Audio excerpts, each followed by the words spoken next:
Primeira coisa que a gente chama de infotenimento, que é informação com entretenimento. Então, eu não lembro qual cantor era. Lembra da menina que subiu no palco, que não falava inglês? Acho que era o Bon Jovi. Ela beijou ele, não foi um bagulho assim? Ou não? Eu não lembro o que aconteceu. Eu sei que ela teve a chance de trocar ideia, ela não falava inglês. O Flávio Augusto fez um criativo com aquilo. Isso é narrativa. Isso é você usar o storytelling, é você estar atento. Sabe quem faz muito bem isso? Quem faz muito bem isso? Cara de stand-up. Por que a gente se conecta com stand-up? Porque o cara chega lá e o show dele é repleto de coisas que você fala, mano, eu já passei por isso. Aí o cara vem, não, quando a gente pega o ônibus, e aí você pega o ônibus e entra aquele cara com CC, você fala, putz, é verdade, tem um cara... Entende que essas situações do cotidiano, elas conectam. Então, eu, por exemplo, eu fui estudar gatilho de comédia. O que os caras usam na comédia pra gerar similaridade, pra gerar conexão, pra gerar empatia. E o storytelling é isso. Então, produto de inglês, que mais que a gente pode usar? Na questão, vamos falar do primeiro pilar, que é a narrativa. Eu tenho que criar histórias, desde que sejam verdade, de, por exemplo, prova social. Eu posso fazer uma prova social. Ó, uma sacada de um Reels, eu acho que você vai gostar. Eu entrevistando um aluno meu em inglês. E aí eu falo no final, ele não falava inglês. 6 meses de aula comigo, ele tá assim. Tipo, o cara fala, meu Deus, é a prova social mostrando na prática o antes e o depois. Óbvio que eu ponho os gatilhos ali, que aí você é o cara pra ensinar isso aí, mas você concorda comigo que é uma narrativa? E aí, o que eu faço ele falar? Onde estava o ponto A e o ponto B. Então, se eu tenho pouco tempo para explicar uma história... Mas vamos supor num lançamento. Num lançamento, na venda? Bom, primeira coisa, pensando na estrutura. Se a gente for pensar no pré-lançamento, captação de lead, eu preciso chamar a atenção. Sim. Se eu preciso chamar a atenção, eu preciso ser criativo. Eu preciso ter uma estética diferenciada.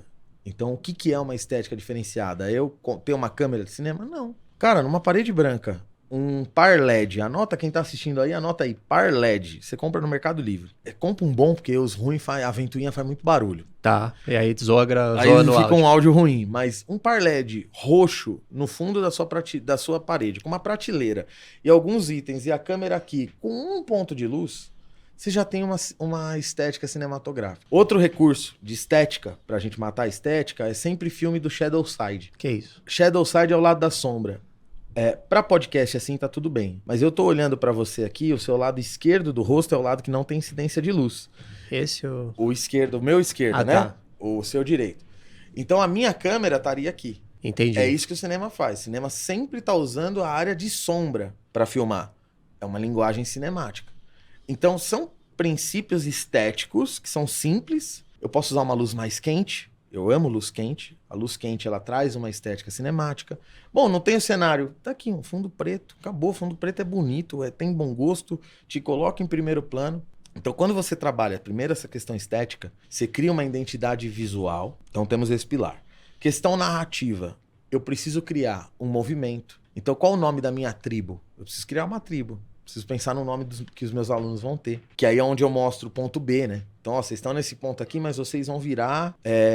isso aqui. Outra coisa que eu posso trabalhar muito em lançamento, a Big Idea. Então, qual é o título do lançamento? O título do meu lançamento, se ele não for forte o suficiente, eu não consigo atrair a atenção das pessoas. É tipo um filme, né? É a Big Idea do filme. Eu não vou falar o nome do filme, porque o nome do filme a gente tem um problema da língua. Sim. Então, você vai olhar pro Brasil, sei lá, o nome do filme é Um Tira em Apuros. Em inglês, Shaft. Então, assim, mas a Big Idea, a premissa do filme. Então, qual é a premissa do seu lançamento? E o título, evidente. Tem algum exemplo que você possa citar, que você fala, cara, esse aqui eu posso abrir, de alguma ideia que você aplicou? Nós fizemos, na pandemia, um lançamento que foi o treinamento emergencial de day trade. A palavra, eu trabalhava com produto íntegro de day trade, eu vi na prática que dava certo e gostava muito, porque day trade... Se a pessoa tem dinheiro, ela ganha dinheiro. Se ela não tem dinheiro, não entra. Porque você tem que estar disposto a perder. É um comércio ali. Você compra e vende ativo. Sim. A questão é que os caras que vendem para pessoas que não têm condições de perder. E aí que você se ferra. Pode ter alguém que assista aqui e discorda de mim, mas estou falando na prática a minha vivência com o mercado financeiro, que eu trabalhei com pessoas gigantes desse nicho e todos falavam isso. A questão a palavra emergencial mudou todo o lançamento. Era treinamento emergencial de day trade, poderia ser treinamento de day trade.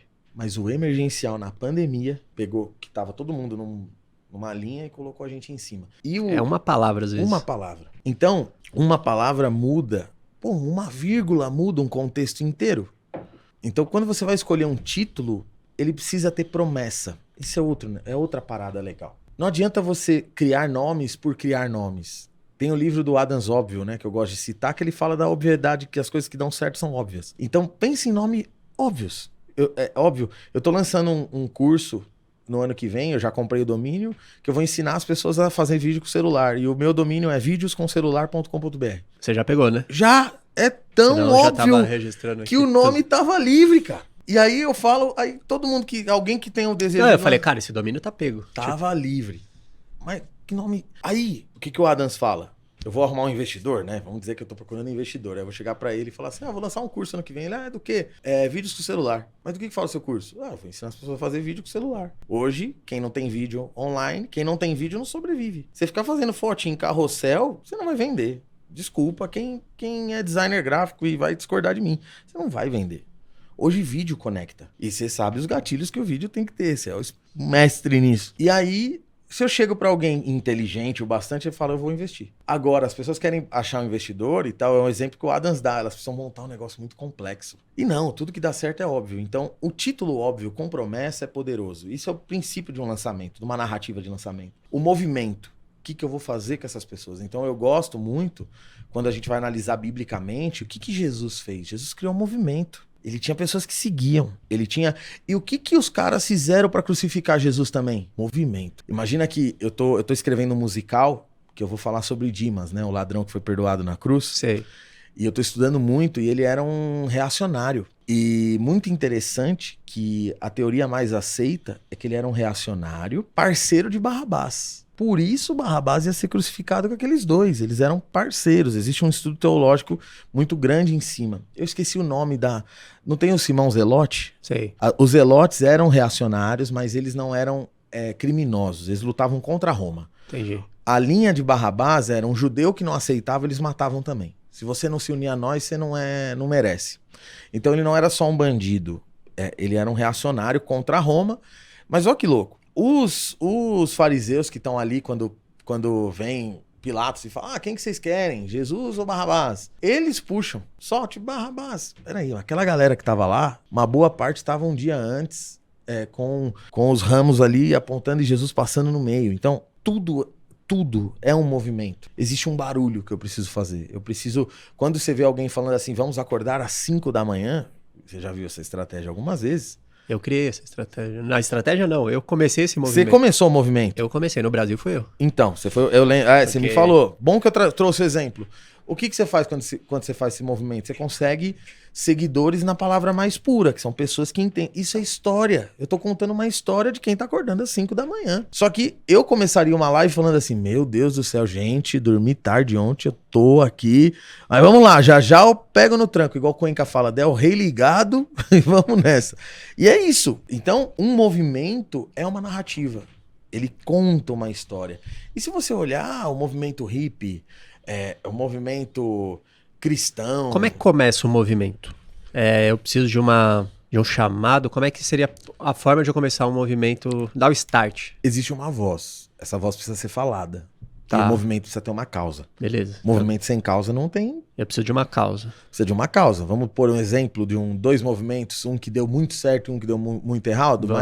Malcolm X e Martin Luther King. Tá. Martin Luther King sentou na mesa dos presidentes e ele verdadeiramente mudou o jogo. Malcolm X era só um cara que queria treta.